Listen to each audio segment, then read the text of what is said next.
Oi.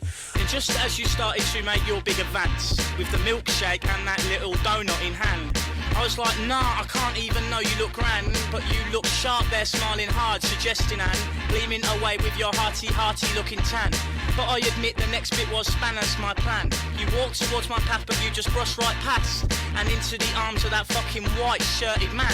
I'm not trying to pull you, even though I would like to. I think you are really fit. You're fit, but my gosh, don't you know it? Oi. What do I give a fuck? I got a girlfriend anyway. Oi. Whoa, We're we've all all a had a bit drink, drunk, mate. we've had a few, fair play. I got this Stella I bombed from that last cafe. This night's not even begun, yes, oh yay. I did fancy you a bit though, yeah, I must say. I would rather I hadn't mugged myself on display. But this is just another case of female stopping play in an otherwise total result of a holiday. I'm not trying to pull you, even though I would like to. I think you are really fit. You're fit, but my gosh, don't you know it? You're fit, but you know it. But you know it. You're fit, but you know it. I think I'm going to fall over. I think I'm going to fall over. Fucking hell.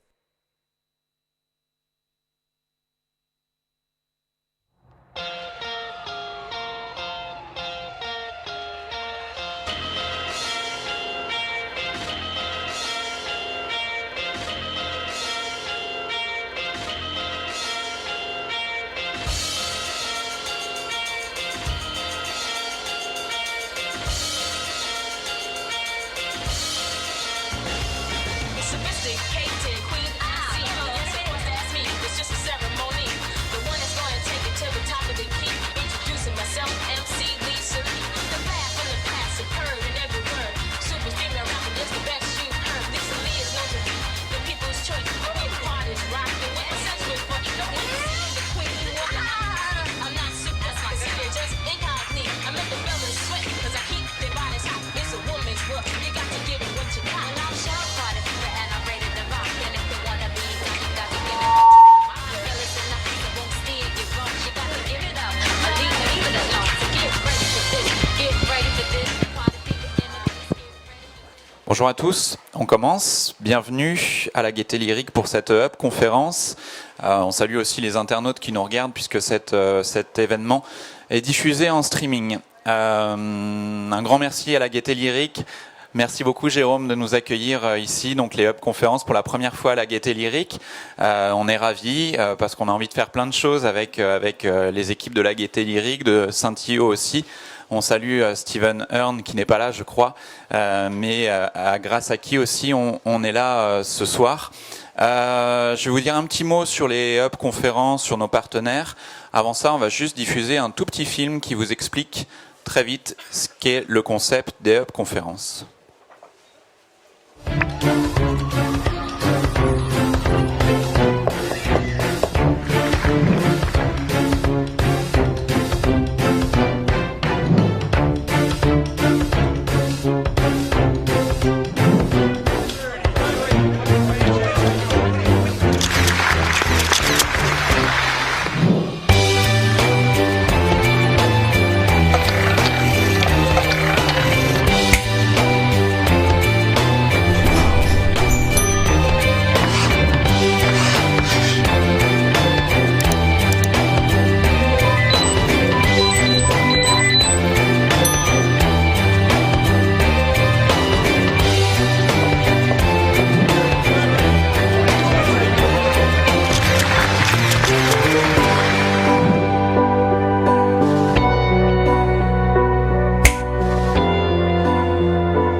Inspirer l'innovation sociale, c'est ce qu'on essaye de faire avec nos intervenants et vous qui êtes dans la salle. Chaque semaine, donc dans ces hub conférences, les hub conférences c'est quasiment chaque semaine. On est souvent à la Bellevilloise, dans les mairies d'arrondissement, dans des salles diverses et variées, celles de nos partenaires comme Accenture. Et donc pour la première fois à la Gaîté Lyrique, qui est un lieu assez extraordinaire et qui correspond bien en tout cas à ce qu'on essaye d'incarner dans ces conférences. L'innovation sociale, c'est comment on parle beaucoup de crise aujourd'hui, de crise financière, économique, environnementale, etc. Et ben nous, on essaye de parler solutions, de donner la parole à des personnes qui proposent des choses, des solutions dans différents domaines, l'environnement, la santé, le logement, etc. Il n'y a plus la slide, elle a déjà... Voilà. Il y a une nouveauté qui vient d'apparaître, c'est puisqu'il y a les hub conférences, il y a aussi les hub café qui sont une déclinaison au Café Monde des Médias, place de la République, pas très loin d'ici, que gère aussi le groupe SOS. Et la petite nouveauté, c'est Hub Campus, qui est un réseau social. On s'est dit, ce serait bien aussi qu'il y ait un réseau social de ceux qui essayent de bouger les lignes, des acteurs du changement, dont vous faites partie si vous êtes là aujourd'hui. Et n'hésitez pas à aller sur hub-campus.fr, vous inscrivez et après, ça vous permet de vous inscrire à nos événements en un clic, de voir aussi en amont qui s'est inscrit, qui sera là lors des événements pour rencontrer et faciliter les rencontres. On remercie nos partenaires sans qui les hub conférences n'existeraient pas, Accenture, Danone Communities, le Crédit Coopératif, la mairie de Paris. Et puis aussi des partenaires médias, Libération, L'Express, Radio Classique et Up, qui est un magazine édité par le groupe SOS. Le groupe SOS, en 2 mots, on fête nos 30 ans cette année, 11 000 salariés aujourd'hui, et c'est logique pour un acteur comme nous de contribuer au débat public, comme on le peut faire ce soir, notamment via nos événements. Le groupe SOS, depuis 30 ans, essaye d'inventer, de gérer des dispositifs qui répondent justement à des besoins sociaux, d'incarner cette innovation sociale dont on parle dans nos événements. Comment on peut trouver des solutions qui concilient efficacité économique et intérêt général dans le domaine de la santé, du logement, de la lutte contre les exclusions, de l'éducation, de l'emploi. Voilà. C'est tout. Il n'y a plus de... Ouais, ok. Donc je vais passer la parole à Stéphane Rio qui va vous présenter nos intervenants. Et je voulais encore remercier la Gaîté Lyrique et les équipes donc, de la Gaîté qui nous font le grand plaisir de nous accueillir ce soir. Et à bientôt, Stéphane. Merci beaucoup. Merci Nicolas. Bonjour, bonsoir plutôt. Je vais me présenter.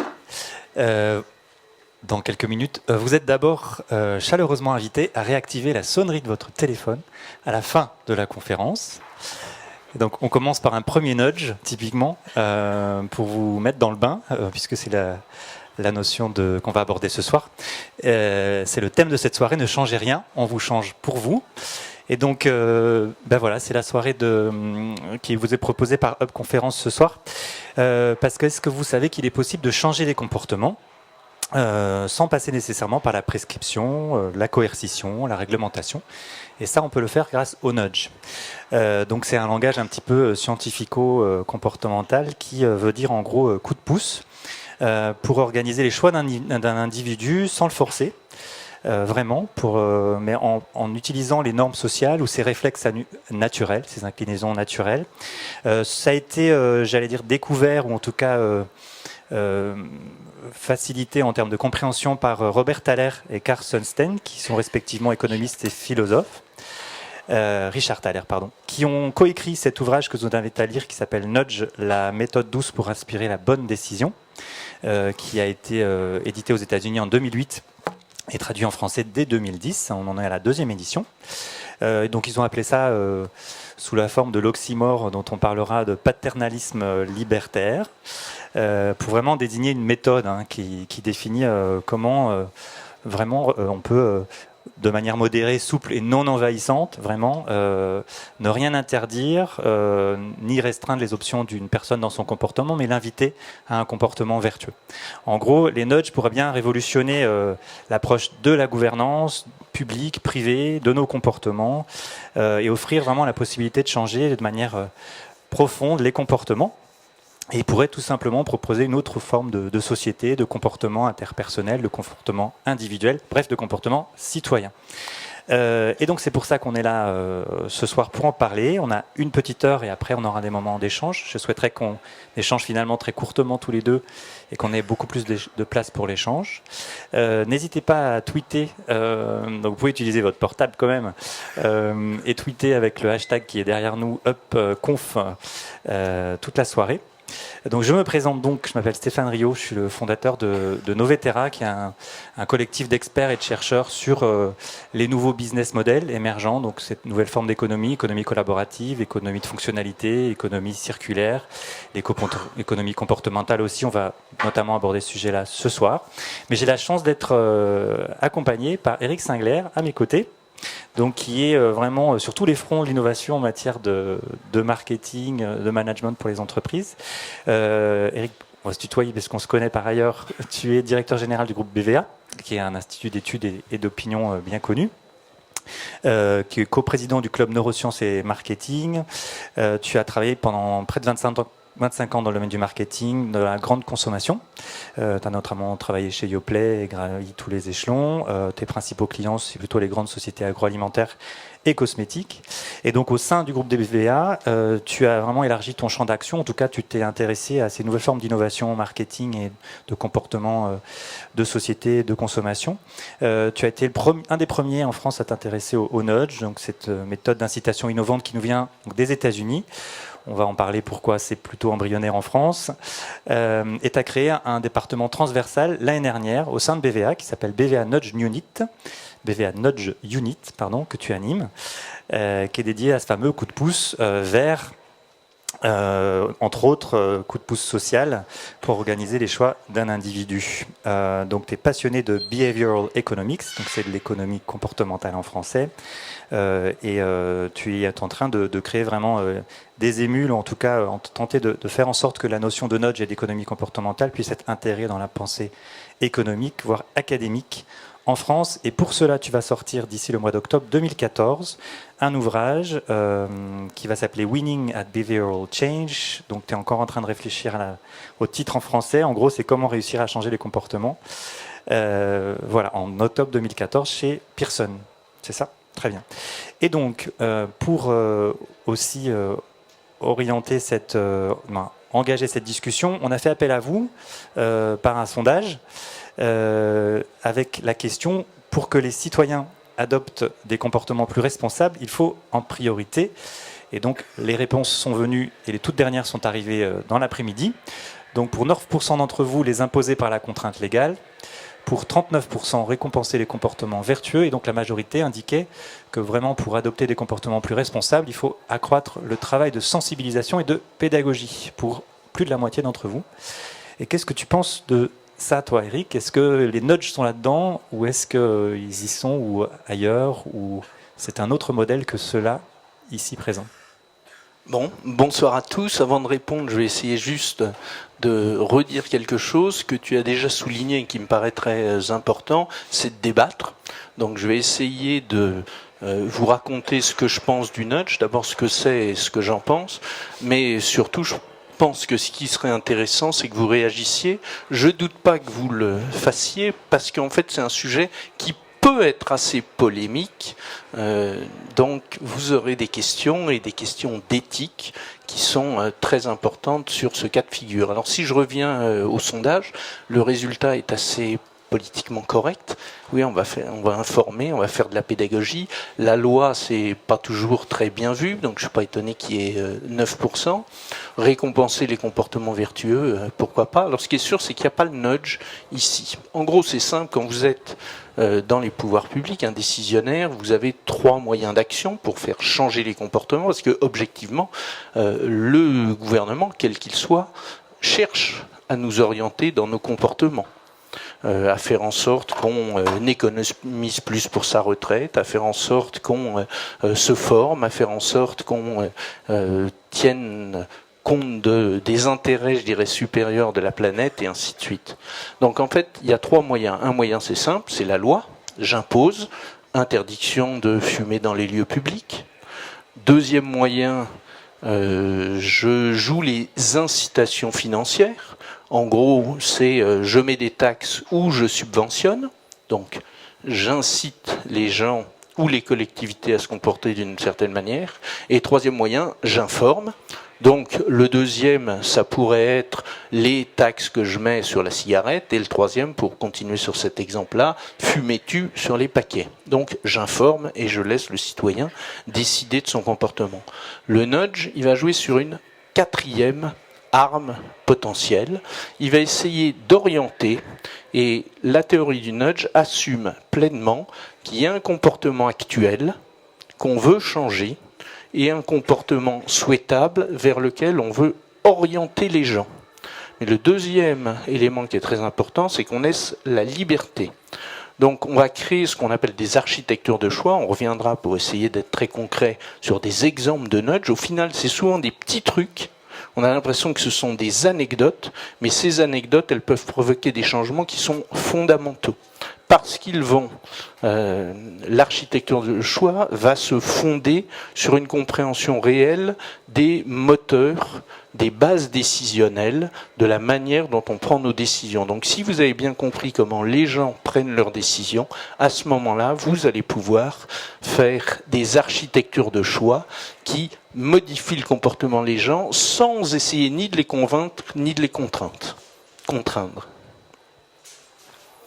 Alors typiquement Eric, justement, pour entrer dans le vif du sujet, est-ce que tu peux un peu théoriser sur les nudges? C'est quoi les nudges? C'est quoi les fondamentaux théoriques de ça?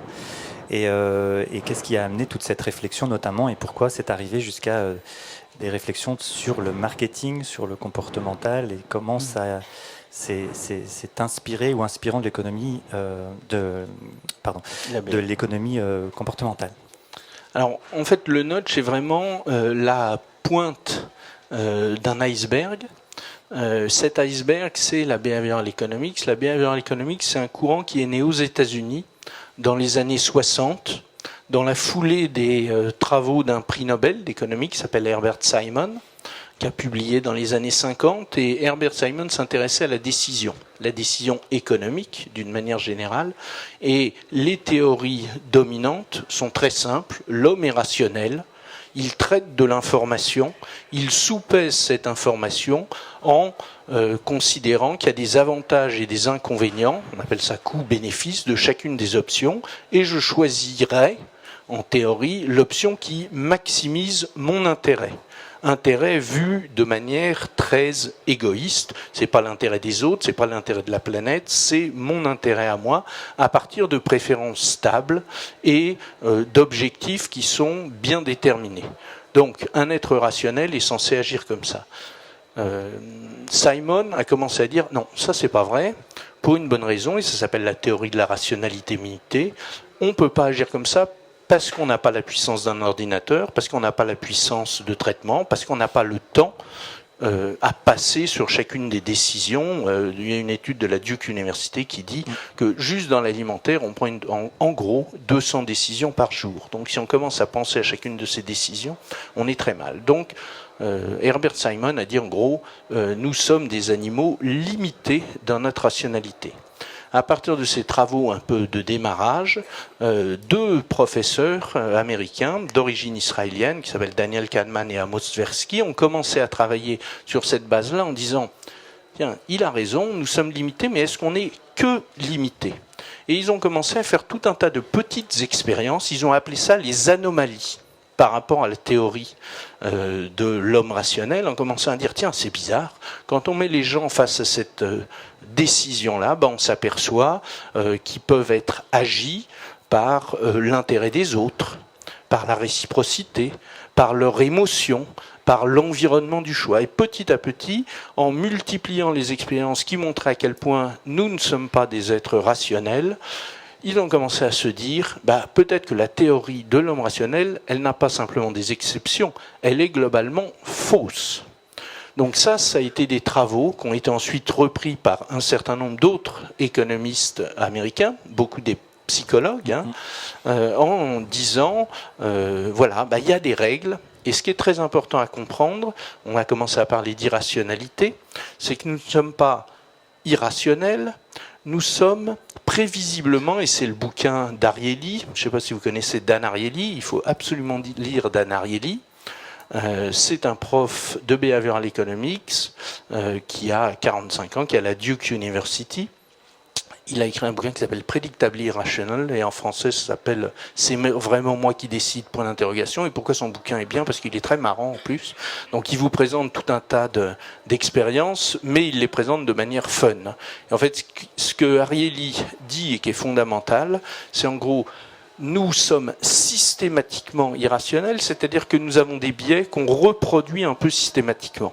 Et ça, c'est très important à comprendre. À partir du moment où ces biais sont systématiques, on verra ce que sont ces biais, ou ces influences systématiques, à partir de ce moment-là, si je les connais en tant que décisionnaire de politique publique, par exemple, je peux m'appuyer sur ces biais-là pour générer le changement comportemental que je souhaite. Donc au départ, c'est de l'académie, c'est des recherches, ça vient des US, et en gros, ça bascule à une certaine notoriété.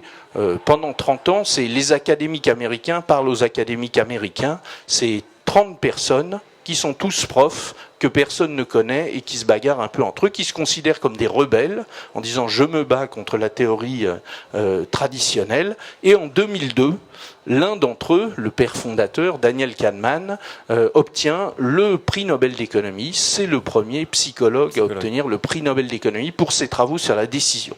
Donc là, ça bascule. Et alors ça commence à faire une certaine notoriété. Et dans la foulée de ces travaux qui sont académiques, 3 bouquins, dont celui-ci, celui d'Ariely, et puis plus récemment celui de Kahneman, commencent à donner de la notoriété à ce courant-là, qui va être ensuite pris en main, dont les conclusions vont être prises en main par un certain nombre de gouvernements ou d'entreprises publiques ou privées. D'accord. Alors ça, on a les fondamentaux. Voilà. Désolé, j'ai fait académique. un grand... Non, très bien. Au moins, on sait d'où on vient. Maintenant, est-ce que ça te dit qu'on aille vraiment sur du concret pour vraiment voir ce que c'est qu'un nudge? Tu nous as préparé 2 cas concrets, 2 cas pratiques qu'on va visionner aussi parce qu'on va faire appel à notre cerveau gauche et notre cerveau droit ce soir. On t'écoute. Alors, en 2010, David Cameron, qui, conseillé par Richard Thaler, se dit « Oh, il y a peut-être un moyen là, nouveau, de changer les comportements ». Ce qui est très important dans le nudge, c'est de savoir que ces changements de comportement sont provoqués par, on va le voir là avec cet exemple-là, des architectures de choix qui coûtent rien. Donc vous proposez une architecture de choix dont vous dites en tant que nudger, elle va changer fortement les comportements et elle coûte rien. Alors tout d'un coup, il y a pas mal de gens qui vous écoutent quand vous racontez ça. Donc Cameron décide de créer une Nudge Unit, son vrai nom c'est la Behavioral Insight Team, en 2010. Et là, c'est des exemples réels. La thématique, par exemple, mais ils ont traité beaucoup de thématiques, c'est comment accroître le don d'organes afin de limiter la mortalité. Les calculs en Angleterre, c'est en gros, il y a 3 personnes qui meurent par jour parce qu'elles ne peuvent pas bénéficier de dons d'organes. Donc, la Nudge Unit va travailler sur une page internet. Voilà, cette page-là, vous voyez la page de gauche, donc c'est une page gov.uk. C'est en fait la page finale quand vous faites une démarche pour avoir votre vignette d'assurance. Vous terminez par cette page-là où gov.uk vous dit merci. Et puis ils en profitent pour vous faire une proposition qui est d'adhérer au programme de don d'organes qui s'appelle NHS. Et puis avec une phrase, si tu as besoin d'une transplantation d'organes, est-ce que tu aimerais en avoir une? Si tu aimerais, aide les autres. Bon, ok. Ça, c'est la page actuelle. Ils se décident à changer cette page et vous voyez, c'est entouré les 2 changements qu'ils font. Ils changent la phrase et ils mettent une phrase qui est « Chaque jour, des milliers de personnes qui voient cette page décident d'adhérer ». Et puis, ils mettent ce petit logo qui est le logo de l'organisme NHS. Qu'est-ce qui se passe? Donc ils font, et c'est un des grands principes de la behavioral economics, c'est du nudge, c'est de dire on ne croit à rien, on teste. C'est-à-dire qu'on regarde ce qui se passe quand je mets telle page, ce qui se passe quand je mets telle autre page, je vous donnerai plein d'autres exemples, et j'observe le comportement. Pas ce que les gens me disent, je me fous en nudge de ce que les gens me racontent. Ce qui m'intéresse, c'est la manière dont ils agissent, le changement comportemental. Qu'est-ce qui se passe quand on fait ce test-là? On a 96 000 en une année adhésions supplémentaires pour le programme de don d'organes. Alors en pourcentage, compte tenu du nombre de visiteurs du site, c'est pas grand-chose, on a gagné 1%. Sauf que 1%, c'est 96 000 de plus. Donc là, vous avez compris ce que c'est qu'un nudge, c'est-à-dire qu'on n'est pas en train d'informer, on n'est pas en train de convaincre, on est en train d'essayer de jouer sur des leviers, et là je vais revenir sur nos deux leviers. On a joué sur deux leviers. Premier levier, ce qu'on appelle les normes sociales. Nous avons, démontré par la behavioral economics, un biais qu'on appelle un biais de conformité. Si la société me dit que c'est ça qu'il faut faire, j'ai tendance, en moyenne, alors il y a toujours plein d'exceptions, j'ai tendance, en moyenne, à me conformer à ce que la société me dit qu'il est bien de faire. Donc quand je dis...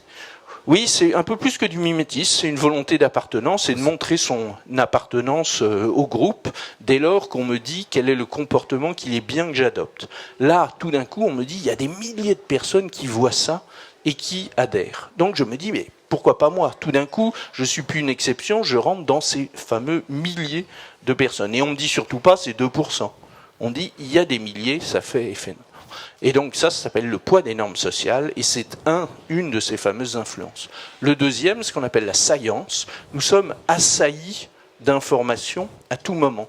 Donc, si vous voulez que quelqu'un prenne une décision, faut faire en sorte que l'information devienne saillante à ses yeux. Et ce petit logo qui devient rouge, etc., ça vous saute aux yeux plutôt qu'une phrase qui était écrite en minuscule. Et tout d'un coup, je me doit de prendre une décision. Donc la combinaison de la décision, l'offre qu'on me fait est saillante, grâce à ce logo, je vois. Deuxièmement, j'ai une phrase qui joue sur ce moteur de normes sociales, tout d'un coup ça déclenche un comportement. Donc c'est ça le nudge, c'est essayer de créer une architecture de choix. Vous pouvez, et c'est très important de le dire, vous pouvez ne pas, et d'ailleurs c'est 97% des gens qui le font, ne pas adhérer. On ne vous impose jamais rien en nudge, mais on oriente votre choix et on assume d'orienter votre choix vers quelque chose qu'on considère que le décideur a considéré comme un comportement souhaitable. Et donc tu avais un deuxième exemple, je crois? Alors on va voir. Oui, alors sur la consommation d'énergie, c'est une étude en réel qui a été réalisé. Alors je ne sais pas si vous connaissez Opower, si vous ne connaissez pas, il faut aller voir sur le site, ils font plein d'expérimentations qui sont extraordinaires pour essayer de réduire la consommation d'énergie. Donc Opower a lancé un programme, donc grandeur nature, 600 000 ménages ont été testés, foyers, dans 6 pays. Opower a passé un partenariat avec 80 fournisseurs d'énergie. Le but du jeu, donc, réduire la consommation d'énergie. Et qu'est-ce qu'ils ont fait? Plutôt qu'envoyer les factures classiques, ils ont changé un petit peu les choses. Et plutôt que vous dire, vous avez consommé 504 kWh, moi, ça me dit personnellement absolument rien. Si on me dit, tu as consommé 504 kWh et ça te coûte tant, bon, ok. Là, qu'est-ce qu'ils font? Ils vont jouer à nouveau sur les normes sociales, sur la comparaison. J'ai fait 504. Mes voisins efficaces ont consommé 596 et là, l'ensemble de mes voisins, plus de 1000 kWh. Et qu'est-ce qu'on me dit? Et ça s'appelle le rewards en nudge. On me dit, t'es vraiment bien, t'es un type bien. Excusez-moi pour les anglicismes. Oui, mais le nudge, ça vient de ça. Tu vas nous traduire tout ça. Voilà, oui. La récompense, en gros, c'est fondé sur l'ego. On a tous un ego et quand on nous brosse dans le sens du poil, c'est plutôt sympa. Et qu'est-ce que ça a généré? Donc, vous pourriez être good, vous pourriez 250 millions de dollars d'économie. C'était une baisse, là encore, qui n'est pas énorme. de 2% de la consommation d'énergie. Sauf que cette baisse de 2%, en masse, elle représente une économie très forte. Et pour générer cette baisse-là, il aurait fallu, selon les calculs qui ont été faits par Opower, augmenter le prix de vente de l'énergie de 11 à 20% en moyenne. Donc là, par une action qui est très simple, je te mets un petit smiley et je te compare aux autres. Et parce que je te dis t'es bien, ou alors je vous ai pas montré ici l'ensemble de la facture, mais il y avait aussi des éléments, si tu es pas bien, je vais te donner des petits tips, des petits trucs qui vont t'aider très facilement à réduire ta consommation. Donc là encore, je change un truc qui me coûte rien. C'est-à-dire, je t'envoyais une facture, donc il y a bien le coût d'envoi de la facture, et là, je te situe juste par rapport aux autres, et je te dis, tu es un type bien, et tu réduis ta consommation, tu es encouragé à continuer dans ce sens-là, et si tu es un peu moins bien, bah, au contraire, tu culpabilises un petit peu, et le coup d'après, tu te dis, tiens, je vais essayer de faire un petit poil mieux. Et le un petit poil mieux, au niveau de 600 000 foyers, ça fait une grosse économie. Donc c'est ça le nudge, et là où c'est puissant, c'est je change les comportements, sans contraindre à quoi que ce soit, en laissant une liberté totale de faire ce que l'individu a envie de faire, mais avec une efficacité à moindre coût ou à coût faible qui peut être très forte.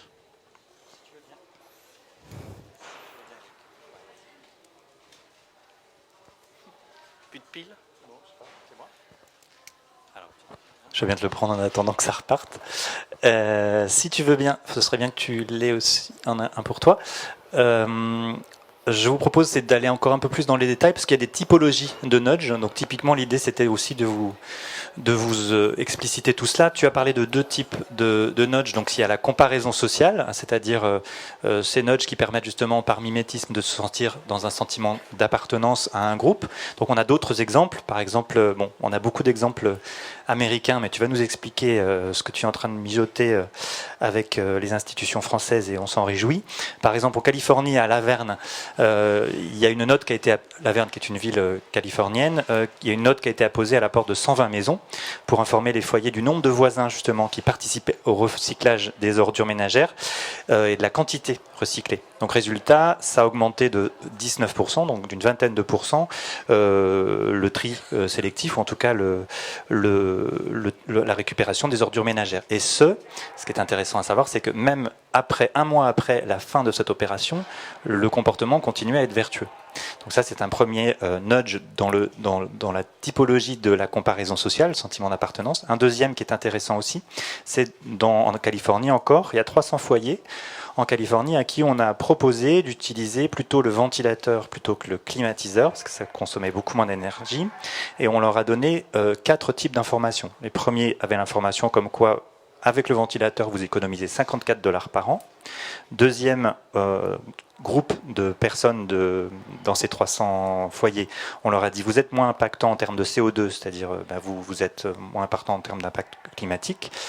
Troisième information, le ventilateur est tout simplement plus économique à l'achat et aussi à l'usage.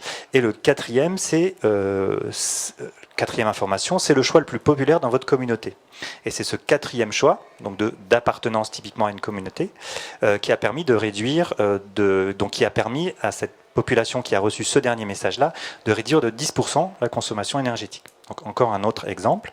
Et un dernier, donc ça c'est assez classique, c'est en affichant le pourcentage de personnes dans les hôtels qui occupent et qui réutilisent les serviettes sans en redemander une neuve. Donc quand on donne information que les gens, 75% ou 80% des gens qui participent et qui séjournent dans cet hôtel réutilisent leurs serviettes, on obtient entre 40 et 50% des nouveaux arrivants qui eux aussi utilisent et réutilisent leurs serviettes et donc développent ce comportement vertueux. Donc ça c'est des exemples que nous avons sur la dimension de la comparaison sociale. Une autre thématique, c'est ce qu'on appelle the fun theory. Donc typiquement, tu l'as pas amené d'ailleurs la photo avec la mouche. Si tu l'avais, on va peut-être vous la montrer. Alors c'est un grand classique des nudges. Hein. C'est une mouche qui est dessinée au fond des urinoirs à l'aéroport d'Amsterdam. Et donc on fait appel à un bon vieux jeu que pratiquaient ces messieurs quand nous étions jeunes. Et résultat, vraiment une diminution de 80% des produits de nettoyage dans les urinoirs et dans les toilettes pour hommes. C'est pas rien. Et ça, c'est un truc important, je trouve, parce que ça explique bien aussi ce qu'est le nudge. C'est-à-dire qu'en gros, on peut te dire, te donner une information et dire laisse cet endroit aussi propre que tu es, etc., etc. En gros, et c'est bien ce sur quoi surfe le nudge, ça marche pas aussi bien. Le côté j'informe et j'espère que cette information soit traitée dans le bon sens, c'est un des gros problèmes. On parlera des pouvoirs publics, de la sécurité routière, de le ministère de la Santé, etc., pour lesquels on commence à travailler à partir de ces pratiques-là. Quand on vous discutez avec eux, faire changer les comportements, c'est extrêmement coûteux quand il s'agit d'informer. Là, c'est de dire, bien, l'homme est un grand enfant, il se retrouve dans cette situation, il voit une petite mouche et dit tiens, j'ai donc une cible et je vais m'amuser à viser cette cible. Et au final, il y a ces 80% d'économie. Donc c'est pas dire je vais convaincre quelqu'un, je vais pas dire je vais essayer de lui montrer t'es un gros dégueulasse, arrête de te comporter comme ça. J'essaie simplement de le mettre dans une situation qui l'amuse, et parce qu'il l'amuse, au final, il est même pas conscient qu'il adopte un comportement qui moi m'intéresse si je suis l'aéroport, mais voilà. Et là encore, c'est un exemple de nudge, je trouve, qui est très intéressant. Autre exemple fun, typiquement qu'on voit dans les gares parisiennes depuis quelques temps, c'est les touches de piano que vous avez dans les escaliers plutôt que de passer par l'escalator. Typiquement pour vous inciter, pour vous inviter à prendre les escaliers et donc à faire de l'exercice. Voilà, ça c'est la dimension des nudges plutôt fun, sympathique à développer. Un autre, c'est l'information de la science, dont tu disais, l'information saillante, qui est assez classique. Vous connaissez les Pringles, c'est les chips que vous avez en barquette allongée sous un carton. Typiquement, Pringles ne fait pas l'exercice. Il y a une autre marque concurrente qui, justement, insère une chips de couleur rouge à intervalles réguliers dans les chips classiques pour informer du taux de consommation. Et on se rend compte que ça a permis de diminuer la consommation de 50%. Donc c'est vraiment un marqueur visuel qui fournit aux grignoteurs des repères sur leur propre consommation. Donc ça c'est de la science informationnelle, mais vous êtes seul avec votre choix d'aller jusqu'au bout de la boîte ou pas, mais le nudge est là. Et puis un autre nudge qui est très intéressant, et je pense que c'est un nudge intéressant à développer, on en parlera par rapport au pouvoir public, c'est l'option par défaut. Typiquement, l'option sociale, l'option écologique par défaut. Par exemple, quand on vous envoie votre facture d'eau, typiquement, on vous envoie plutôt une version électronique plutôt que papier. Et typiquement, si vous voulez la version papier, il faut la demander. Donc, c'est une option par défaut. Ne pas mettre des sachets plastiques à disposition en caisse des magasins, par exemple, ça oblige les gens à en faire la demande. C'est en Chine, par exemple, c'est devenu obligatoire en 2008, et ça a permis de diminuer de 40 milliards en 2 ans le nombre de sacs plastiques utilisés pour faire ces courses, soit une économie de 1,6 million de tonnes de pétrole. Pardon, c'est un nudge un peu forcé. Oui, on est d'accord. Si j'ai pas le choix d'en prendre, on n'a pas le choix. Ça s'appelle plutôt de la réglementation. Alors, par contre, il y a le don d'organes. Tu peux peut-être nous expliquer ça en Autriche, qui est de 95%, parce que typiquement, quelque part, le don d'organes est déjà précoché. Oui, là, c'est une étude qui a été menée par Dan Ariely et qui est assez simple. Il a pris les pays européens. Et il a analysé, c'est des données qui sont publiques, le pourcentage dans chacun des pays des gens qui déclarent qu'ils accepteraient de donner leur organe en cas de problème. Et en fait, on s'aperçoit très clairement qu'il y a un certain nombre de pays où c'est inférieur à 15% et un certain nombre d'autres pays où c'est supérieur à 85%. Et quand on analyse ces pays-là, il y a certains pays qui vont se retrouver, qui a priori sont culturellement très proches, le Danemark et la Suède, la France et l'Espagne et l'Italie, qui vont se retrouver dans des catégories différentes. Et en fait, ça s'explique juste par quelque chose de très simple, c'est le formulaire par lequel on propose ce don d'organes. Et ce qu'on appelle l'opt-in ou l'opt-out. Et vous verrez qu'après, j'ai un exemple pour la Direction Générale des Finances Publiques, qui est moins sympathique et qui vous a coûté un peu d'argent. Mais on va vous prévenir au moins. Oui. C'est, en gros, dans les pays où il y a plus de 85% d'intention favorable au don d'organes, c'est simplement parce que j'ai dit le papier est rédigé de la manière suivante. je suis d'accord pour adhérer à ce programme, et on vous dit, si tu n'es pas d'accord, coche la petite case.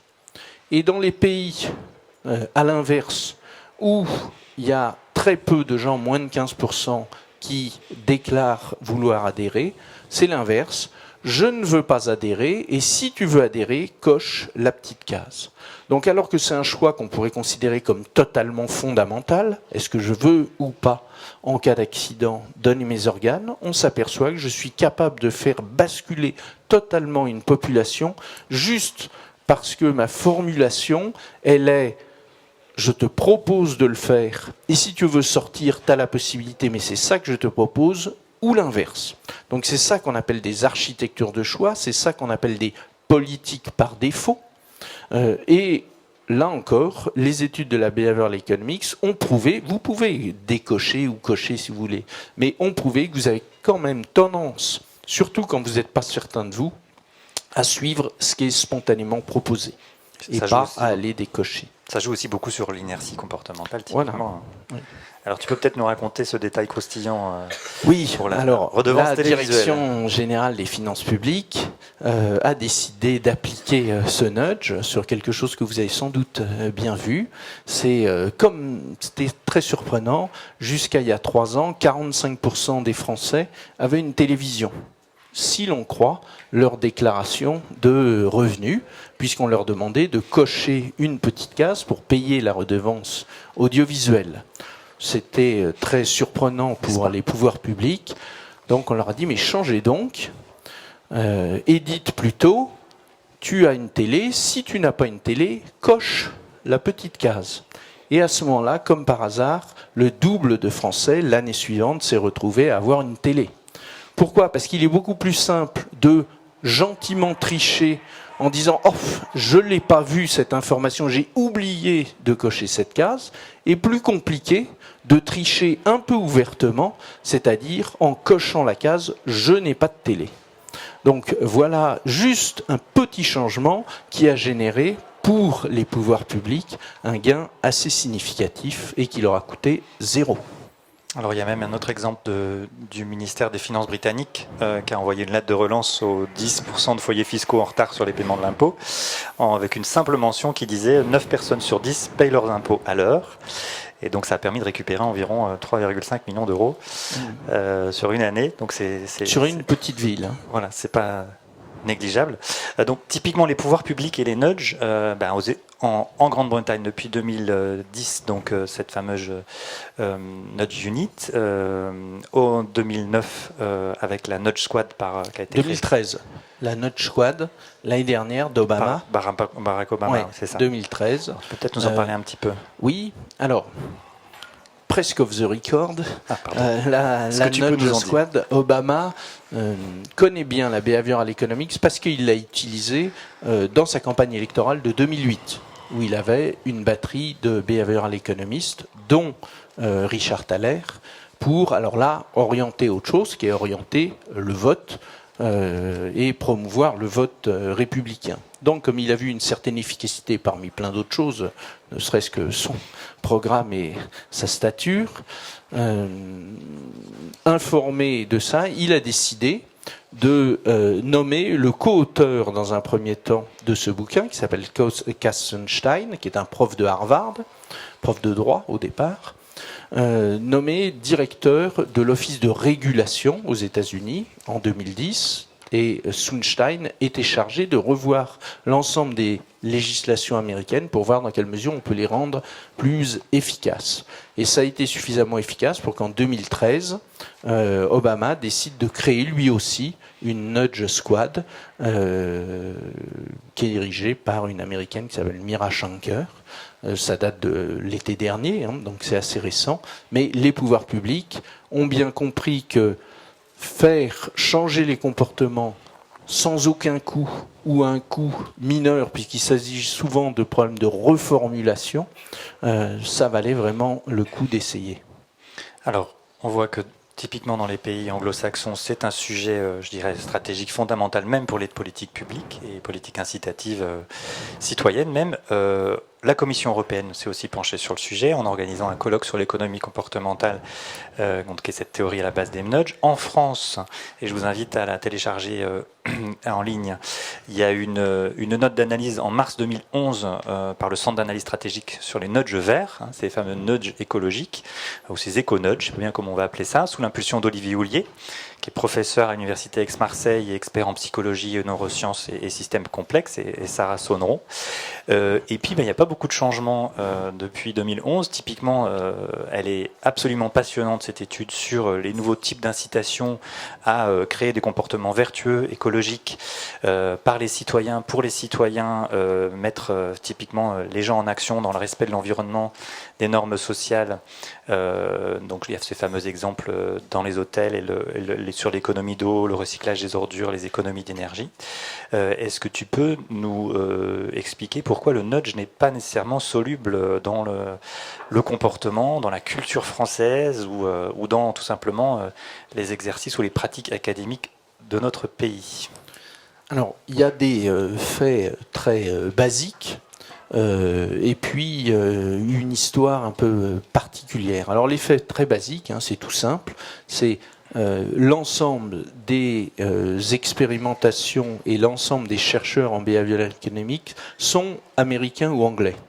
Donc, il faut lire l'anglais. Ils ont tous publié en anglais et exclusivement en anglais, à l'exception des 3 bouquins récents. Donc vous ne trouverez pas, durant les années 70 à 2005, aucun bouquin de behavioral economics publié en français. Donc tout bêtement, déjà, il faut lire l'anglais, et c'est des travaux académiques un peu hard et pas très fun à lire. Le deuxième chose, c'est que la psychologie française est très ancrée dans une histoire assez forte, et la psychologie américaine a souvent été vue d'une manière assez critique. Elle est très pragmatique. Je fais essayer les gens, je les mets dans un comportement très concret, j'observe comment ils font. Donc ça n'a pas toujours été extrêmement bien vu. Et troisième point, c'est la théorie, l'école économique française, alors pour le coup, elle a toujours été très forte, mais elle est très classique, très ce qu'on appelle orthodoxe. La théorie de l'homme rationnel, les modèles ont, pour beaucoup d'entre eux, été développés par des Français, et il y avait une résistance dans l'école économique française qui persiste, à accepter la behavioral economics, qui remettait en cause et que l'école française a longtemps considéré comme étant des anecdotes. Il nous parle d'anecdotes. Nous, on a des modèles fondamentaux, statistiques, et il n'y a pas de raison de les remettre en cause par ces petites expériences psychologiques. Alors après, les pouvoirs publics français, on a aussi la patrie de Descartes, de la raison. Les pouvoirs publics français ont mis un peu de temps, mais pas tant de temps que ça, parce que si on voit les premières tentatives de Olivier Houllier, qui est vraiment en France l'académique le plus brillant en la matière et qui connaît vraiment le nudge et la behavioral economics, c'est qui intervient dans pas mal de pays avec difficulté en France, mais maintenant les pouvoirs publics en France y viennent, et ils viennent assez fortement. Là, en un an, il y a eu des changements énormes dont je pourrais un peu parler. Pas de tout, mais tu peux nous partager, parce que je trouve que c'est intéressant, ce que tu peux partager bien sûr, parce que pour vraiment démontrer que les pouvoirs publics français s'intéressent au sujet et que ça risque de nous tomber quelque part autour de nous et de nos comportements. Ça tombe dessus. S'ils utilisent mieux les deniers publics et s'ils nous aident à prendre des bonnes décisions, on en parlera après. Mais je pense que c'est une bonne nouvelle. Alors en fait, c'est sous l'égide d'une instance qu'on appelle le Secrétariat général de modernisation de l'action publique, le SGMAP, qui est un service du Premier ministre et qui est chargé de travailler sur la modernisation de l'État d'une manière générale et des pratiques de l'État vis-à-vis des usagers, qui recherche aussi l'efficacité des actions mises en œuvre. Donc le SGMAP a découvert le nudge et la behavioral economics en gros l'été dernier. On a lancé un certain nombre de gros pilotes avec eux d'études visant à démontrer l'efficacité que ça pourrait avoir sur des thématiques qui sont importantes, dont une thématique dont je peux vous parler, puisque le SGMAP en a lui-même parlé de manière publique, c'est pour la Direction Générale des Finances Publiques. Vous allez bientôt tous pouvoir regarder ça en vrai, puisque ça concerne la déclaration des revenus. L'un des problèmes de cette déclaration des revenus, c'est qu'en France, 70% d'entre nous la faisons sur papier. Ce qui est assez normal puisqu'on reçoit un papier à domicile, il y a à vérifier le montant et à signer si tout va bien et le renvoyer. Donc eux, par défaut, nous sollicitent et, comment je pourrais dire, font en sorte qu'on utilise cette déclaration papier. Le seul problème, c'est que ça nous coûte beaucoup d'argent, non seulement pour le papier, mais surtout pour les travail des agents de l'administration derrière pour traiter ensuite l'ensemble de nos déclarations. Donc la Direction Générale des Finances Publiques a décidé de travailler à partir du nudge pour savoir comment pourrait-on générer un basculement très très fort vers le fameux site impôt.gouv où vous pouvez faire votre déclaration en ligne. Donc on a travaillé pendant 6 mois sur cette thématique-là, quels arguments utiliser, quelle saillance donner un peu à impôt.gouv, quel mailing faire, quelle information donner pour basculer. Et là, il y a un test en réel qui va partir sur 2,5 millions de foyers français, 7 échantillons de 350 000 Français, un échantillon 10 témoins où on va conserver les pratiques précédentes et 6 échantillons 10 tests qui seront soumis chacun à un type d'argumentation spécifique pour voir dans quelle mesure il y a un de ces nudges-là, une de ces stratégies qui peut générer un changement comportemental qu'on mesurera tout bêtement en regardant le nombre de personnes qui ont télédéclaré. Il y a juste en jeu quelques dizaines de millions d'euros liés à un traitement qui ne sert à rien et qui prend beaucoup de temps. Donc les pouvoirs publics s'y mettent et le SGMAP vient de décider de nommer officiellement un chef de projet nudge. Alors c'est pas encore la création d'une nudge unit, mais un chef de projet qui doit réfléchir à l'opportunité de créer une nudge unit. Alors on a dit tout à l'heure qu'il y avait les États-Unis et l'Angleterre qui en ont créé une. L'Australie, le Canada, le Danemark, l'Autriche, la Belgique, tous ces pays-là sont en phase de réflexion très avancée pour la création d'un tel département. Alors rassurez-vous, ce n'est pas juste pour aller récupérer les fonds de tiroir des mauvais payeurs des impôts, c'est aussi pour réfléchir globalement à l'amélioration des pratiques, l'amélioration des comportements citoyens, environnementaux, sociaux, etc. Donc après, la France est encore embryonnaire sur le sujet de cette réflexion, sauf si tu as des choses particulières à partager sur le sujet, sur la dimension plus environnementale, sociale, tous ces incitatifs. Je ne sais pas si tu as des exemples particuliers. Là, il y a une thématique qui va être abordée avec le ministère de la Santé qui est autour de comment faire en sorte que les Français consomment plus de médicaments génériques. Où là, il y a des enjeux financiers qui sont aussi absolument monstrueux. Moi, il y a un exemple alors, qui vient des États-Unis, mais que je trouve très très intéressant parce que c'est montrer comment le nudge peut être appliqué à des fins qui sont vraiment fondamentales pour un individu. L'un des problèmes des États-Unis, c'est le taux d'épargne que chaque Américain consacre à sa retraite. Il est très faible puisqu'il n'y a pas d'obligation légale comme on peut en avoir en France. En gros, il est de 3%. Et Richard Thaler himself a proposé un plan qui s'appelle le Smart Plan. Et ce plan, il a joué sur une petite finesse. C'est bien évidemment, si je vous dis vous êtes 3%, je vais vous piquer demain 10% pour votre épargne retraite, que vous avez 25 ans, vous avez très fortement envie de me dire non, parce que ça s'appelle le biais du temps présent.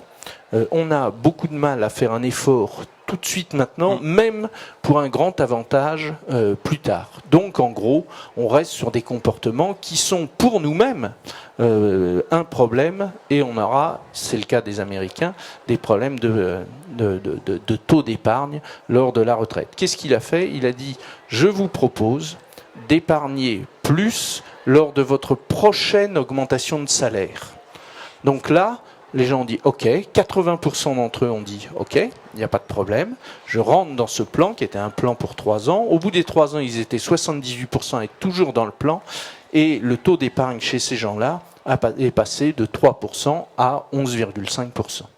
Donc en gros, voilà, je n'impose rien, tu peux me dire non à mon plan, tu peux en sortir à tout moment, mais je t'ai juste fait une proposition que tu as acceptée parce que j'ai pas essayé de combattre ton biais qui est je ne veux pas perdre de l'argent ou avoir moins d'argent disponible maintenant, je t'ai juste associé ce choix-là à quand tu auras une prochaine augmentation, bah, tu mettras une petite part, de toute façon ce sera une bonne nouvelle, tu mettras une petite part supplémentaire dans l'épargne. Donc voilà un autre exemple de nudge qui est vraiment, à mon avis, important.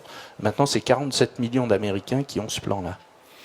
Alors justement, tu parles des plans d'épargne. J'aimerais passer encore 10 minutes avec toi avant qu'on ouvre aux questions sur un peu de controverse quand même, parce qu'on ne va pas dire que les nudges c'est la panacée.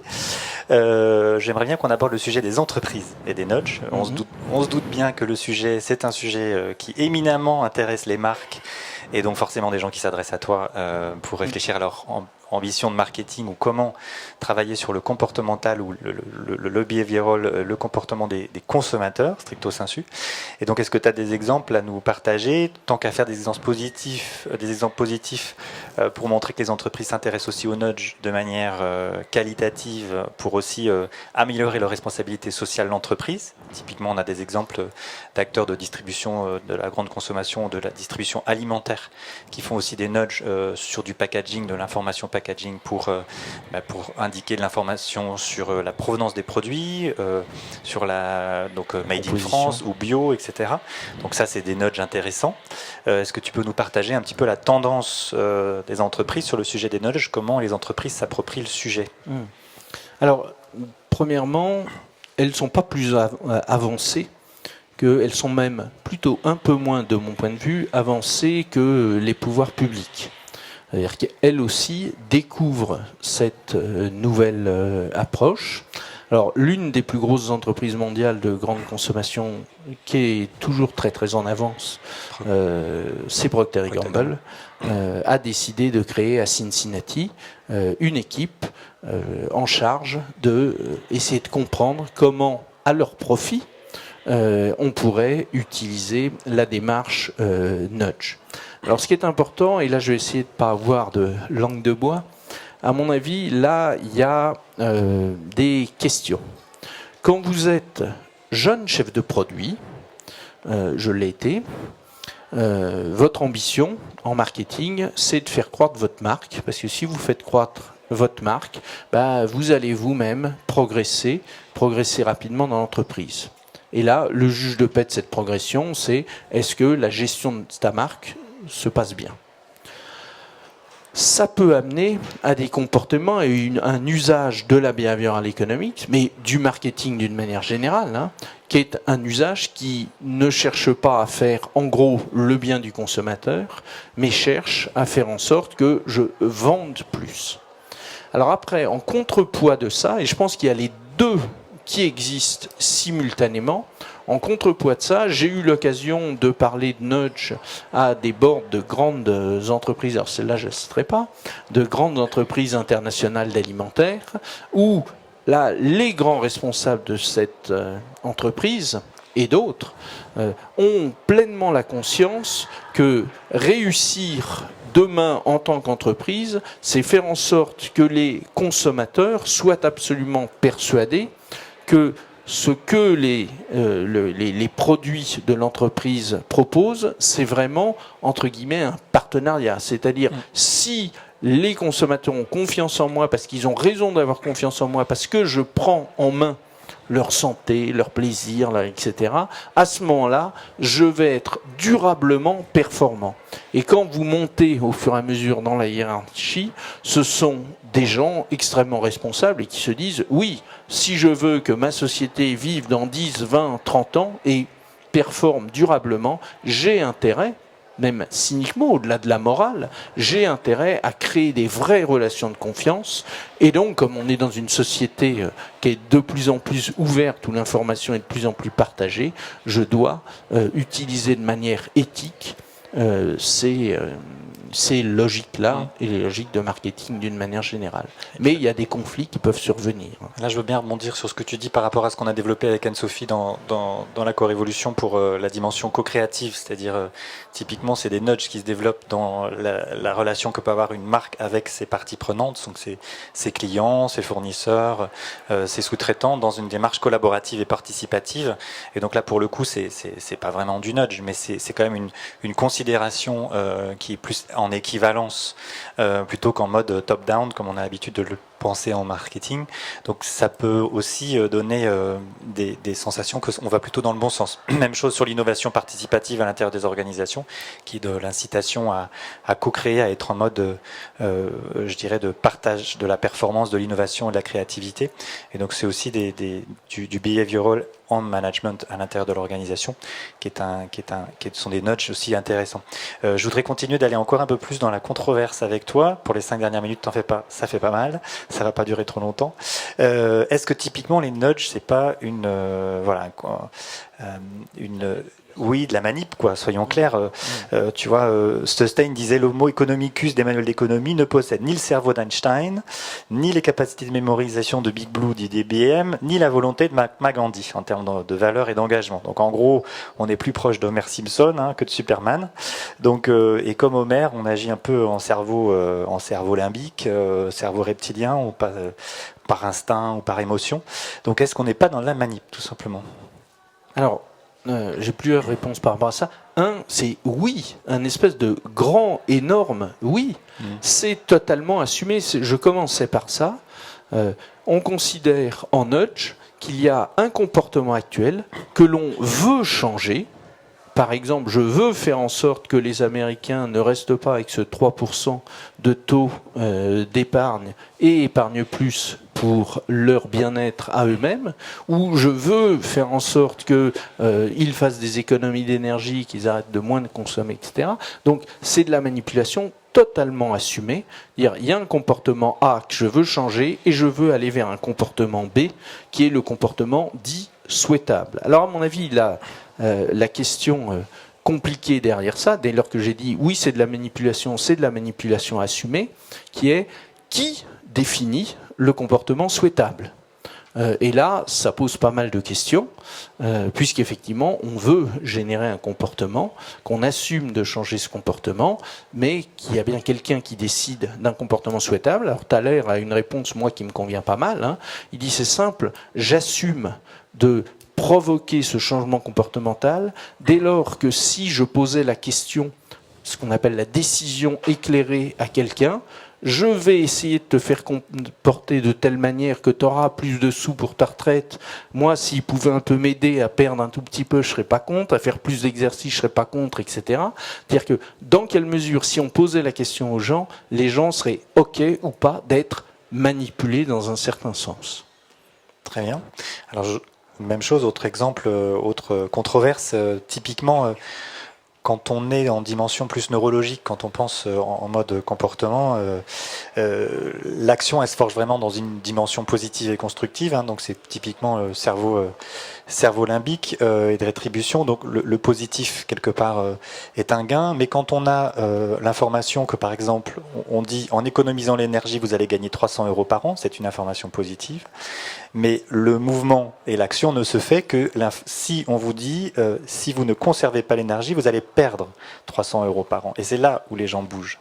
Et donc typiquement, c'est quelque part un paradoxe que j'observe notamment dans les nudges verts, les nudges écologiques, c'est que finalement il faut une sorte d'information un peu contradictoire, contraignante, voire qui fait appel à l'émotion de la peur de la perte pour mettre les gens en mouvement.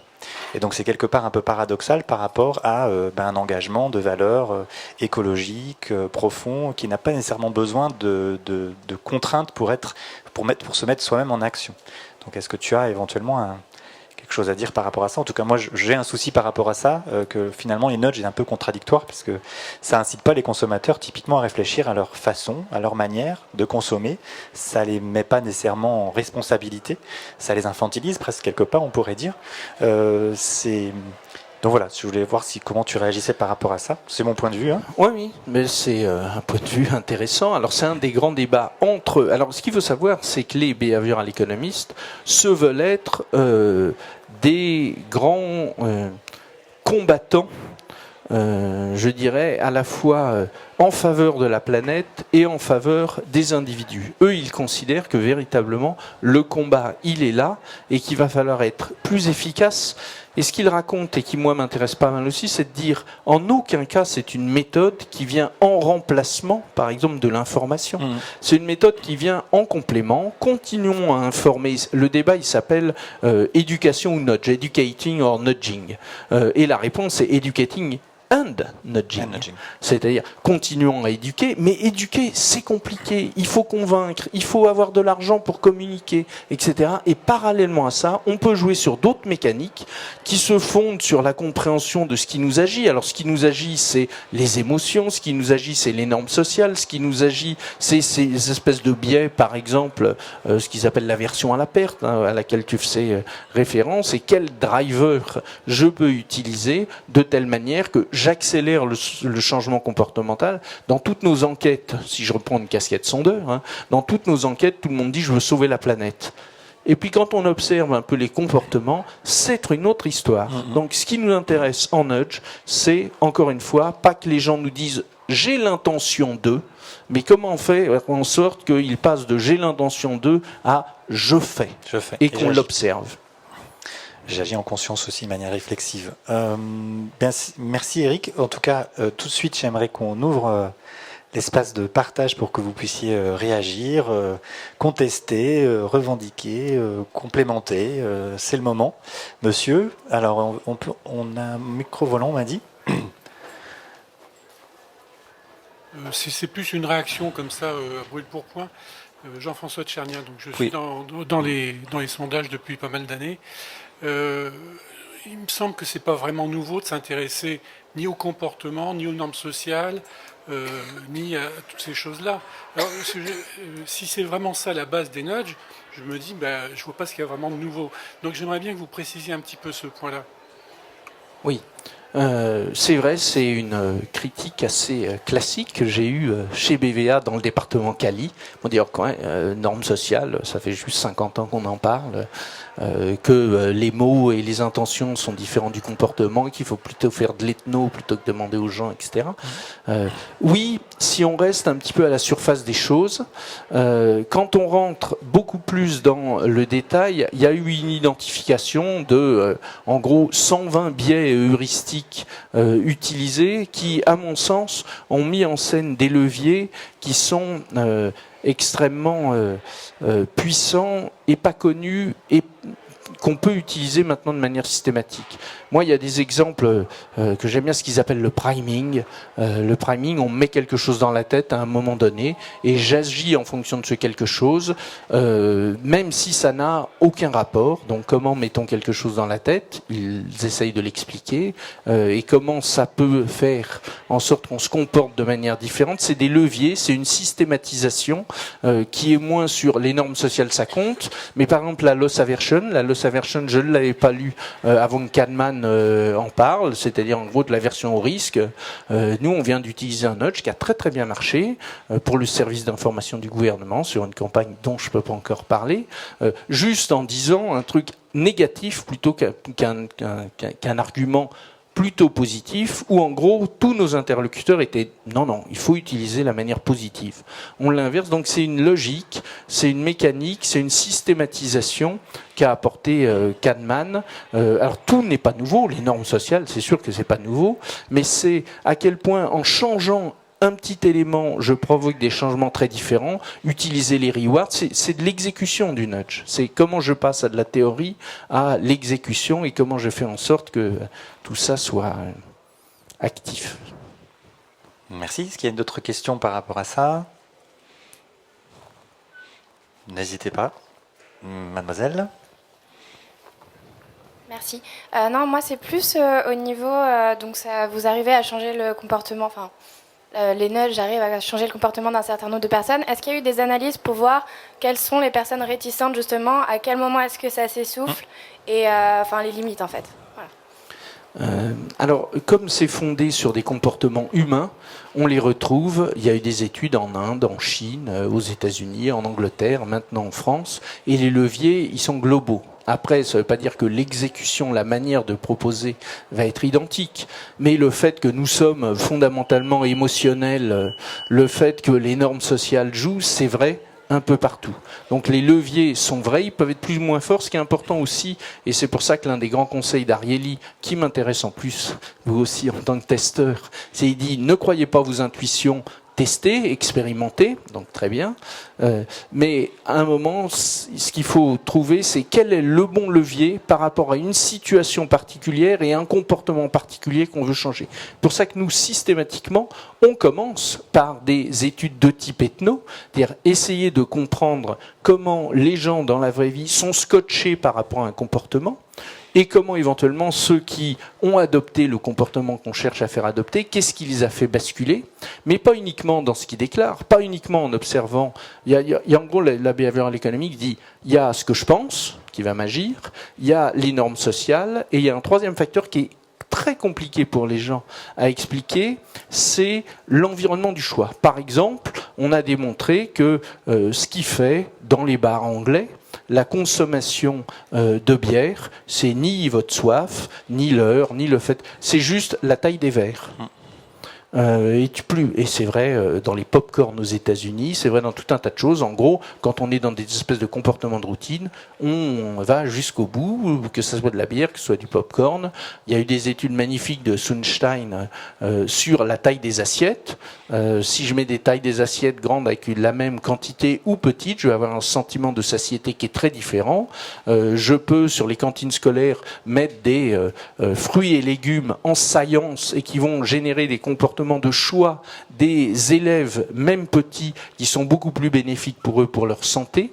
Donc, c'est des vraies mécaniques et il n'y a pas d'essoufflement. Comme c'est des architectures de choix, voilà. Vous, une fois que vous êtes scotché, parce que l'un des avantages, c'est que nous sommes des gros flemmards, c'est ce que dit Kahneman, et de ce fait-là, une fois qu'on est dans un comportement, on le garde. C'est le biais de statu quo, je suis dedans, je reste. Donc si je vous ai fait changer comportement pour adopter un comportement vertueux, bah souvent ça reste. Je veux bien apporter un éclairage par rapport à l'économie collaborative qu'on étudie avec Anne-Sophie. Typiquement, qui parmi vous pratique le covoiturage, si vous levez la main? Pour ceux qui pratiquent, d'accord. Et qui a déjà mis son appartement ou son logement sur Airbnb? D'accord. Donc, qui est un système, une plateforme collaborative qui permet de mettre votre logement en ligne.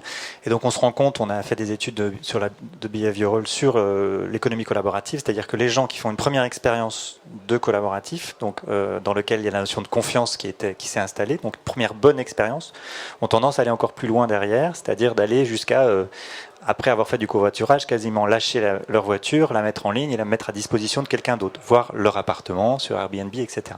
Et donc typiquement, c'est l'expérience, comme tu le dis, c'est l'expérience qui fait qu'on crée la confiance et qui fait qu'on peut développer d'autres comportements vertueux. Donc c'est proche des nudges, mais en tout cas, on s'intéresse aussi fortement à ce genre de lecture dans les nouvelles formes d'économie qui sont en train d'émerger actuellement. D'autres questions, pardon, je suis censé tenir le... Ah, deux, voilà, messieurs, on attend... Oui, très bien. Il y a une dame qui vient de partir, il y a une autre dame qui peut la remplacer, si vous voulez. C'est tout chaud. Monsieur, vous êtes là-bas, oui, présentez-vous. Benjamin Bois, je suis intéressé par le sujet des nudges, aussi bien dans l'entreprise que dans la vie sociale et sociétale. Vous avez dit, je crois, que les équipes d'Obama ont utilisé les nudges dans la campagne de 2008. Quels sont les exemples de nudges qui ont été utilisés? C'était des nudges pour inciter les démocrates à voter.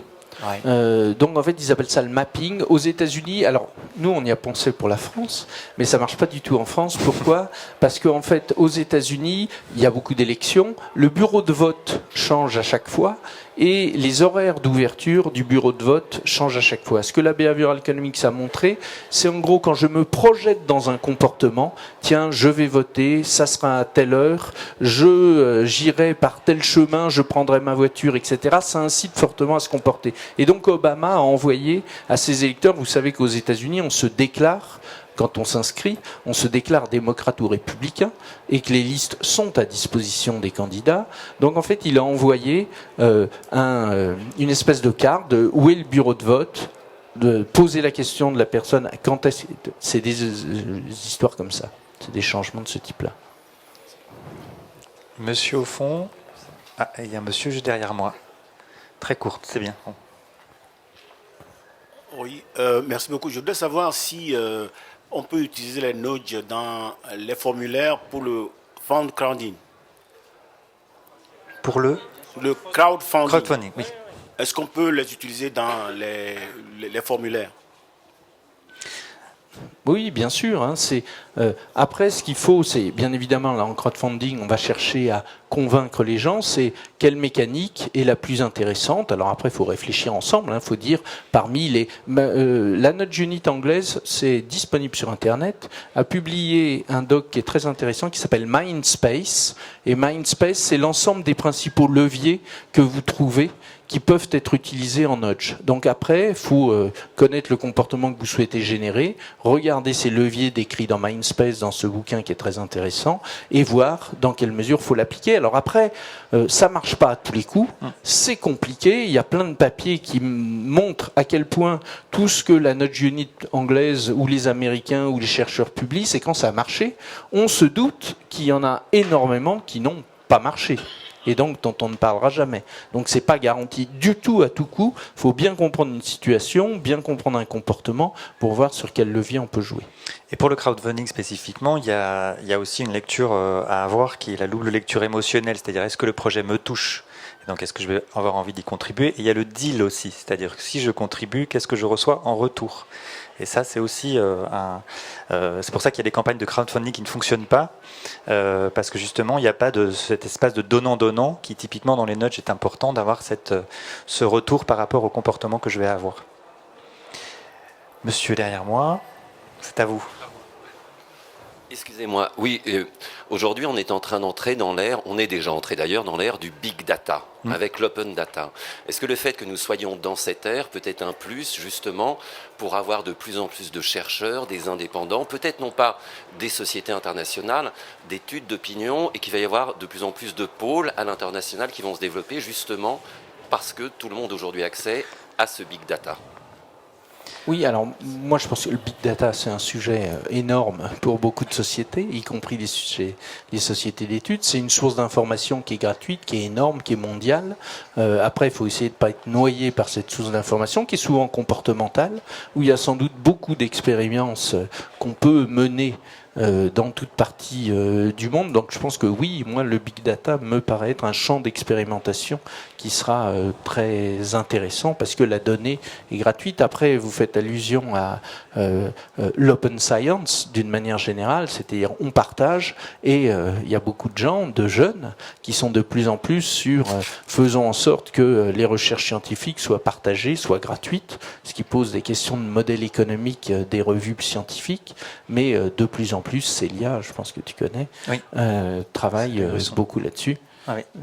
Donc oui, big data. Alors il y a big data aussi et société.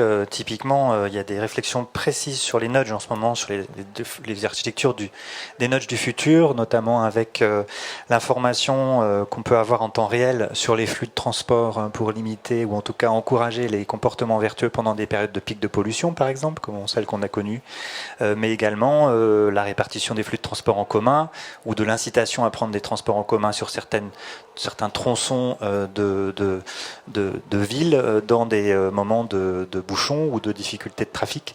Donc ça, c'est du big data, mais alors là, on est au 1.0, même pas, de la gestion de la corrélation entre le big data et l'implication que ça peut avoir en termes de comportement vertueux et de comportement citoyen et civil à large échelle. On a aussi un souci par rapport au nudge, c'est la dimension aussi de l'échelle. On n'en a pas vraiment parlé. Ça peut faire l'objet d'une question et d'une intervention de ta part d'ailleurs. Voilà, c'est ce big data. Il y a énormément d'informations et comment on va pouvoir se l'approprier et en faire des outils incitatifs ou invitants à des comportements plus vertueux. Autre question. Ah, mais c'est Jérôme. Ta question, Jérôme. Je ne savais pas que tu étais là.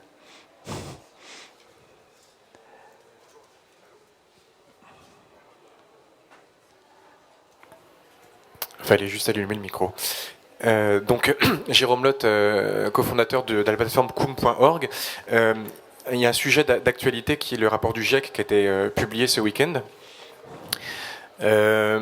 Donc sur le réchauffement climatique, est-ce que vous pensez que les nudges peuvent avoir un rôle important? Et si oui, comment? C'est une grosse question. Hein. Oui, la question du comment, elle est toujours compliquée. Hein. C'est plus de la méthode où je peux raconter quelque chose susceptible d'être intéressant que de sortir l'idée qui va bien. Hein. Moi, je crois fondamentalement qu'à partir du moment où on a un comportement, ce qu'il faut, c'est revenir au comportement de base qu'on veut changer. Si je pars de, tiens, comment je lutte contre les problématiques globales de ce type-là, je suis mal parti pour trouver un nudge intéressant. Après, il faut essayer d'arriver à identifier des comportements qu'on veut changer, très spécifiques, très petits comportements. Hein. Qu'est-ce qui génère le problème ? Ça vient de quel type de comportement? Et quand vous avez défini des questions très très précises, des comportements très précis que vous voulez changer, à partir de là, vous pouvez avoir une action qui est efficace. Donc il faut arriver à trouver, à définir, par exemple on travaille avec la sécurité routière en ce moment, pour essayer de définir les comportements. Ils sont déjà très brillants, puisqu'ils nous ont aidés à passer de 7000 à 3000 morts. Un nudge qui a été utilisé, qui est très intéressant parce que là encore ça fait comprendre cette idée de nudge, c'est simplement sur les lignes dans les virages dangereux de raccourcir la distance entre deux lignes pointillées. Et donc qu'est-ce que ça fait? Ça vous donne, quand vous êtes en train de conduire, l'impression de plus grande vitesse. Donc, on n'est pas en train de vous dire « ralentissez, c'est un virage dangereux », ou plutôt, on le dit toujours, mais en addition de ça, on réduit la distance entre deux lignes, ça vous donne une impression de plus grande vitesse alors que vous n'avez pas bougé, et donc, vous freinez. Donc, voilà, c'est pas comment je fais en sorte que les Français conduisent mieux, ou et moins d'accidents, c'est tiens, dans les virages dangereux, comment je fais pour qu'ils ralentissent, puisque je considère que c'est l'un des éléments qui est facteur d'accident. Donc c'est vraiment aller près du terrain et s'interroger sur comment je peux changer le comportement très près du terrain. Alors aller près du terrain, voir comment les comportements peuvent changer, mais aussi avoir une lecture un peu neurologique ou en tout cas émotionnelle de ce qui se vit. Toutes les recherches qui sont développées en éco-psychologie typiquement font que là, le rapport du GIEC, les 3 chapitres ont été diffusés là dans le mois qui vient de passer. Encéphalogramme plat en termes de réaction civile, citoyenne, etc. Ça veut dire qu'il y a un truc qui percute plus parce que l'information est maintenant soit trop énorme, soit qu'est-ce que je peux en faire moi à mon niveau. C'est comme les gens qui piratent sur Internet. Ils disent tout le monde pirate, moi aussi. Donc c'est le même principe quelque part. C'est le nudge inversé, j'allais dire, dans sa dimension négative. Donc là, on a une sorte de dimension. Pourquoi je changerais? Parce que la situation déjà, c'est pas de ma faute. Nous sommes collectivement responsables. Donc là, il y a un travail à faire de lecture émotionnelle et donc de création de nudge, soit individuel sur l'amélioration au comportement. Donc typiquement, montrer ceux qui font bien, ceux qui sont vertueux pour dynamiser. C'est réfléchir sur des mobilisations citoyennes à grande échelle, comme le propose Koum, ou des choses comme ça, pour faire changer les comportements et créer des nudges pour répondre à ce genre d'enjeux. Et c'est vrai qu'il n'y a pas vraiment de nudge là tout de suite maintenant, sinon ça se saurait et ça ferait longtemps qu'on l'aurait mis en œuvre. Le point de base, c'est dire l'information, ça suffit pas. Non. Convaincre, c'est très compliqué, ça prend beaucoup de temps. On est noyé par l'information, donc comment peut-on mettre une ligne jaune à pointillés raccourcis pour changer un comportement? Le GIEC, typiquement, l'information, elle est là, mais ça va rencontrer la réaction reptilienne des gens. C'est-à-dire, ça les met pas du tout en mouvement. Et donc, typiquement, c'est un nudge inversé. On a juste l'info, c'est bientôt la catastrophe, on va attendre que ça passe, et basta. Ça ne va pas jusqu'à créer une logique comportementale de mobilisation citoyenne, individuelle ou collective. Donc c'est clair qu'il faudrait peut-être penser aux éléments de langage qu'a développé le GIEC pour mobiliser les gens, mais c'est dur d'en trouver dans les différents rapports qui ont été diffusés, de quoi se réjouir et de quoi se mobiliser. D'autres questions, monsieur? Allez-y. On a encore quelques minutes. Juste une petite question rapide, mais vous avez déjà plus ou moins répondu. J'ai l'impression que les nudges s'appliquent surtout à des comportements simples plutôt qu'à des comportements complexes. C'est-à-dire, comportement complexe, typiquement, c'est économiser l'énergie parce que ça recouvre différentes formes, etc. Ça va dans différentes directions. Comportement simple, c'est par exemple faire attention à éteindre la veilleuse du poste, quoi. Voilà, exactement. C'est ça qui a généré beaucoup de dédain des grands économistes entre 70 et les années 2000 en disant vraiment c'est behavioral economy si ça s'intéresse à des problématiques qui sont totalement mineures. Sauf que c'est en s'intéressant à résoudre ces cas-là qu'on arrive à faire progresser efficacement plutôt qu'à s'épuiser à essayer de convaincre. Mais encore une fois, il faut essayer de convaincre et puis mener, de mon point de vue, ces actions-là très concrètes. Je me tourne vers Simon. On a encore combien de temps pour une question ? Une dernière question. Allez, une avec une autre, on la couple si vous voulez, si vraiment c'est insupportable. J'imagine qu'il y a des différences entre l'utilisation des nudges selon les pays ou par exemple les populations latines ou anglo-saxonnes, savoir s'il y a des petits exemples pour voir un peu les variations. Et pour être encore plus précis, par exemple sur la France, qu'on considère les Français comme un peu rétifs au changement, est-ce qu'ils sont aussi influençables par ce genre de nudge, ou est-ce qu'ils sont encore plus facilement manipulables alors qu'ils sont rétifs au changement? Oui, alors l'humain est rétif au changement, hein. Il y a même des raisons biologiques à ça. Ce à quoi on est familier ne nous a pas tués. Si je fais X fois la même chose, si ça devait me tuer, ça m'aurait tué. C'est vraiment, là encore, pour reprendre ton expression, reptilien. Donc nous sommes tous averses au changement. Lisez Kahneman, vous verrez, c'est très intéressant. Il remonte vraiment à ce qu'on est en tant qu'espèce. Et les Français, alors pas plus, pas moins que les autres. On a la réputation d'eux. C'est encore un mythe, hein. On est tous dans nos routines, dans nos automatismes, on n'aime pas changer, et du coup les nudges marchent aussi bien chez nous que chez les autres. Après, c'est des problématiques d'exécution qui peuvent changer les choses. Merci, donc c'était une dernière question, il y en a encore? Eh bien non. Si, mademoiselle, devant moi. Je voulais savoir si la construction d'un nudge nécessitait d'être un expert dans le domaine ou si quelqu'un d'un peu averti qui faisait quelques lectures pouvait trouver un mécanisme intelligent pour modifier des comportements.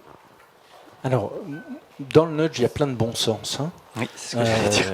Après, il faut bien connaître les grandes mécaniques, parce que là, on a parlé de quelques-unes de ces mécaniques. Il y a beaucoup de mécaniques qu'il faut connaître, mais en lisant, vous potassez bien les 450 pages de Kahneman, qui sont vraiment denses, hein, c'est le bouquin d'une vie, vous allez en savoir vraiment pas mal. Après, c'est une question de démarche. C'est pas parce que vous connaissez les mécaniques de base que, sauf si vous êtes vraiment très doué, mais pourquoi pas, que vous allez savoir dans une situation précise quelle est la mécanique que vous allez utiliser dans la panoplie de mécaniques possibles. Puisque le nudge va vous dire, déjà, si vous donnez 4 informations, c'est au moins 3 de trop.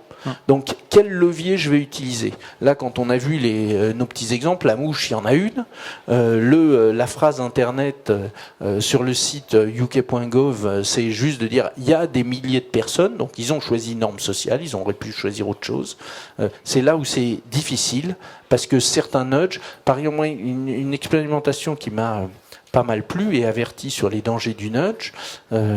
Quand vous mettez quelque chose qui ressemble à de la publicité, tout d'un coup, on a l'impression que les gens, alors là, se mettent en mode veille, en mode critique, et donc le nudge va plus du tout marcher. Donc ça peut être une image, juste ça peut être un mot, ça peut être une façon de raconter un peu publicitaire les choses, et à ce moment-là, ça casse la dynamique. Donc c'est ce genre de choses-là qu'il faut... Mais il y a maintenant plein de publications là-dessus aussi. Et tout dépend de la dynamique que vous voulez créer. Ça peut être positif, constructif ou en contraire alerte, pour alerter de ce que vous allez perdre si vous en tenez ou si vous faites ce choix de comportement ou de choix de consommation, etc.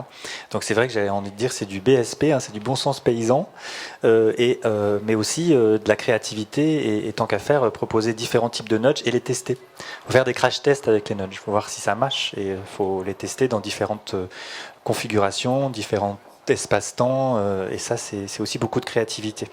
Alors, s'il y en a parmi vous qui sont vraiment intéressés par tout ce qui est combattre la pauvreté dans les pays émergents, il y a un bouquin, c'est une Française qui s'appelle Esther Duflo, qui a écrit un bouquin fantastique qui s'appelle Repenser la pauvreté, qui est une behavioral economist, qui a maintenant été récupérée, c'est bien malheureux pour nous, qui est prof au MIT et qui est dans l'équipe d'Obama, et qui donne une multitude d'exemples, qui dit donc pour combattre la pauvreté, il ne faut pas appliquer une théorie globale, il faut essayer de comprendre pourquoi j'envoie pas en tant que mère de famille ma fille à l'école, pourquoi je fais pas, et d'essayer de combattre à ce niveau-là. Venir au détail. Voilà, donc vaste sujet dans lequel nous sommes encore dans les premiers soubresauts, mais même si c'est en pleine émergence et on s'en réjouit, avec les limites bien sûr que nous avons abordées sur l'éthique, sur la manipulation, sur le greenwashing ou le nudge-washing, tiens, c'est un néologisme que je viens de t'inventer. Voilà, donc merci pour votre présence. Je vais redonner la parole à un représentant de Hub Conférence. Merci beaucoup donc à Eric et à Stéphane qu'on peut applaudir.